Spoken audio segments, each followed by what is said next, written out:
டெல்லி அணிக்கு எதிரான போட்டியில் சென்னை அணி தோல்வி அடைந்திருக்கிறது. இதனால் ரசிகர்கள் ஏமாற்றம் அடைந்திருக்கிறார்கள். இது குறித்த கூடுதல் விவரங்களை பகிர்வதற்காக நம்மோடு இணைந்திருக்கிறார் சிறப்பு செய்தியாளர் சடையாண்டி. இந்த தோல்விக்கு என்ன காரணம்?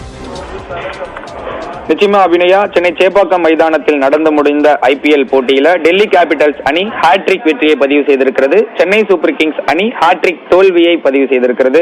தொடர்ந்து அடுத்தடுத்து 3 போட்டிகளில் தோல்வியை சந்தித்ததால் சென்னை சூப்பர் கிங்ஸ் ரசிகர்கள் ஒரு ஏமாற்றம் அடைந்திருக்கிறார்கள் என்றுதான் சொல்ல வேண்டும். இந்த போட்டியில டாஸ் வின் பண்ண டெல்லி கேபிட்டல்ஸ் முதலில் பேட்டிங்கை தேர்வு செய்தது.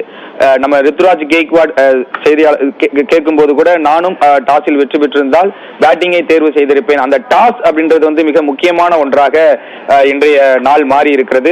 அதற்கு பிறகு சென்னை சேப்பாக்கம் மைதானம் சுழற்பந்து வீச்சுக்கு சாதகமாக இருக்கக்கூடிய மைதானமாக பார்க்கப்பட்டது. ஆனால் இன்றைய தினம் முழுக்க முழுக்க பேட்டிங்க்கு சாதகமான மைதானமாக மாறி இருந்தது. அந்த வகையில் டெல்லி கேபிட்டல்ஸ் அணி முதலில் பேட்டிங்கை தேர்வு செய்து 183 ரன்கள் எடுத்திருந்தார்கள்.